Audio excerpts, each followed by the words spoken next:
Assalamualaikum, poro sedulur. Saya doakan semoga panjenengan selalu diberi kesehatan, dan banyak rezeki ya.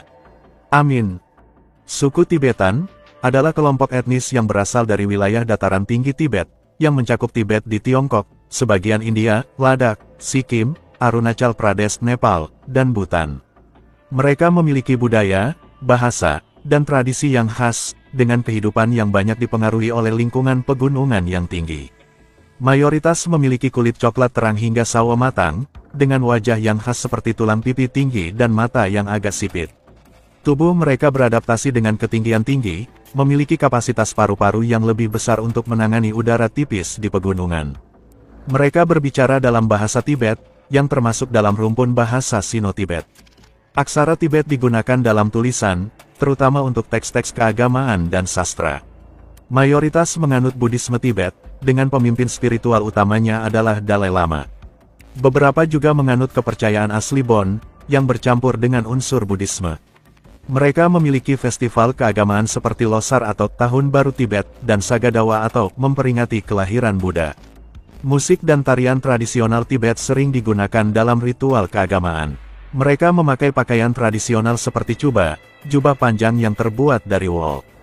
Mats pencaharian suku ini mayoritas adalah penggembala yak, yang memberikan susu, daging, dan wol. Beberapa bekerja sebagai petani, menanam jelai, barley, gandum, dan kentang. Ada juga yang menjadi biksu, karena peran agama sangat penting dalam masyarakat Tibet. Rumah tradisional mereka terbuat dari batu atau tanah liat, dengan atap datar untuk menyimpan kayu bakar. Tibet terkenal dengan Potala Palace di Lhasa, yang dulunya adalah kediaman Dalai Lama. Suku Tibetan memiliki sejarah panjang yang penuh tantangan, terutama terkait dengan hubungan mereka dengan Tiongkok. Meski demikian, mereka tetap menjaga identitas dan tradisi mereka dengan kuat. Budaya unclup-unclup di suku Tibetan memiliki beberapa aspek yang unik dan khas, yang dipengaruhi oleh agama Buddha, tradisi, dan lingkungan alam sekitar. Di suku Tibetan, unclup-unclup dianggap sebagai bagian dari kehidupan yang alami dan penting.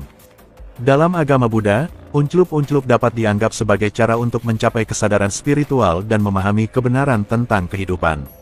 Di suku Tibetan, poligami adalah praktik yang umum, terutama di kalangan keluarga yang kaya dan berpengaruh.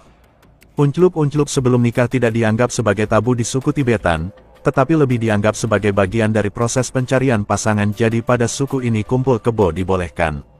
Unclup-unclup dapat menjadi bagian dari ritual dan upacara keagamaan, seperti ritual Tantrayana. Di suku Tibetan, wanita dianggap sebagai simbol kesuburan dan kekuatan alam. Wanita di suku Tibetan memiliki hak untuk memilih pasangan dan menentukan nasib sendiri. Di suku Tibetan, pria dianggap sebagai simbol kekuatan dan keberanian. Pria di suku Tibetan memiliki tanggung jawab untuk melindungi keluarga dan memastikan keselamatan mereka. Pernikahan dalam satu keluarga dianggap sebagai tabu di suku Tibetan dan dapat dihukum dengan berat. Unclup-unclup dengan orang yang tidak seimbang, seperti anak-anak atau orang yang tidak sehat mental, dianggap sebagai tabu di suku Tibetan. Struktur sosial suku Tibetan tradisional terbagi ke dalam beberapa lapisan utama.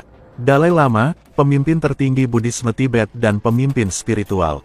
Panchen Lama dan biksu-biksu senior memiliki pengaruh besar dalam masyarakat.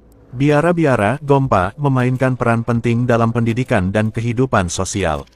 Sebelum tahun 1950-an, Tibet memiliki sistem feodal, di mana bangsawan dan pejabat kerajaan mengelola tanah dan sumber daya. Mereka bekerja sama dengan biara dalam pemerintahan. Mayoritas masyarakat bertani di daerah dataran tinggi, menanam jelai dan gandum. Mengandalkan yak dan domba untuk makanan, pakaian, dan perdagangan. Mereka membuat barang-barang seperti tekstil, perhiasan, dan patung keagamaan. Beberapa menjadi pedagang yang menjual barang ke wilayah lain seperti India dan Nepal. Meskipun sistem feodal berubah setelah Tibet berada di bawah kendali Tiongkok, peran agama dan komunitas tetap kuat dalam struktur sosialnya. Wanita suku Tibet memiliki kecantikan yang unik dan khas, yang dipengaruhi oleh budaya, tradisi, dan lingkungan alam sekitar.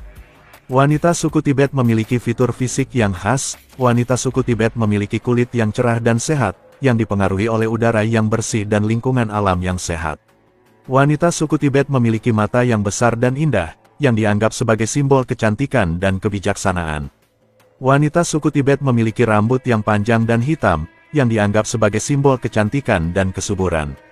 Wanita suku Tibet memiliki pakaian tradisional yang unik dan khas, seperti chupa adalah pakaian tradisional wanita suku Tibet, yang terdiri dari jaket panjang dan celana panjang. Wanita suku Tibet memiliki perhiasan yang unik dan khas, seperti kalung, gelang, dan anting, yang terbuat dari bahan-bahan alami seperti perak, emas, dan batu permata. Wanita suku Tibet memiliki budaya dan tradisi yang unik dan khas. Wanita suku Tibet memiliki kebudayaan Buddhisme yang kuat, yang mempengaruhi cara hidup dan berpikir mereka.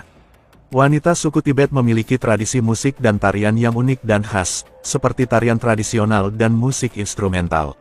Wanita suku Tibet memiliki karakter yang unik dan khas. Wanita suku Tibet memiliki kesabaran dan ketabahan yang kuat, yang memungkinkan mereka untuk menghadapi tantangan hidup dengan tegar. Wanita suku Tibet memiliki kecintaan terhadap alam yang kuat, yang memungkinkan mereka untuk hidup harmonis dengan lingkungan sekitar. Dengan demikian, kecantikan wanita suku Tibet adalah kecantikan yang unik dan khas, yang dipengaruhi oleh budaya, tradisi, dan lingkungan alam sekitar. Mereka memiliki fitur fisik yang khas, pakaian tradisional yang unik, budaya dan tradisi yang kuat, dan karakter yang tegar dan sabar. Suku Tibetan memiliki sejarah yang panjang dan kompleks, yang mencakup lebih dari 2000 tahun. Berikut adalah ringkasan tentang sejarah dan asal-usul suku Tibetan. Ada beberapa teori tentang asal-usul suku Tibetan, tetapi yang paling umum diterima adalah bahwa mereka berasal dari daerah Tibet yang sekarang, yang terletak di dataran tinggi Qinghai Tibet. Kebudayaan awal suku Tibetan dipengaruhi oleh kebudayaan Cina, India, dan Nepal. Pada abad ke-7, kerajaan Tibet didirikan oleh Raja Songtsen Gampo, yang mempersatukan berbagai suku dan kerajaan kecil di daerah Tibet. Kerajaan Tibet melakukan ekspansi wilayah ke arah timur, barat, dan selatan, dan mencapai puncak kejayaannya pada abad ke-8. Agama Buddha diperkenalkan ke Tibet pada abad ke-8 dan menjadi agama resmi kerajaan Tibet. Banyak biara dan kuil Buddha dibangun di Tibet, dan agama Buddha menjadi bagian integral dari kebudayaan Tibetan. Pada abad ke-13, Tibet ditaklukkan oleh Mongol, dan menjadi bagian dari Kekaisaran Mongol. Budaya Mongol memiliki pengaruh besar pada kebudayaan Tibetan, terutama dalam hal bahasa, agama, dan politik. Pada abad ke-14, Tibet menjadi bagian dari dinasti Ming Cina, dan kemudian menjadi bagian dari dinasti Qing. Budaya Cina memiliki pengaruh besar pada kebudayaan Tibetan, terutama dalam hal bahasa, agama, dan politik. Pada abad ke-20, Tibet menjadi bagian dari Republik Rakyat Cina, dan mengalami pengaruh besar dari budaya Barat. Globalisasi telah membawa perubahan besar pada kebudayaan Tibetan, terutama dalam hal ekonomi, politik, dan sosial. Dengan demikian, sejarah dan asal-usul suku Tibetan sangat kompleks dan dipengaruhi oleh berbagai faktor, termasuk kebudayaan, agama, politik, dan ekonomi. Terima kasih banyak telah menonton, semoga terhibur dan bermanfaat. Akhir kata, wassalamualaikum. Sampai jumpa di segmen berikutnya.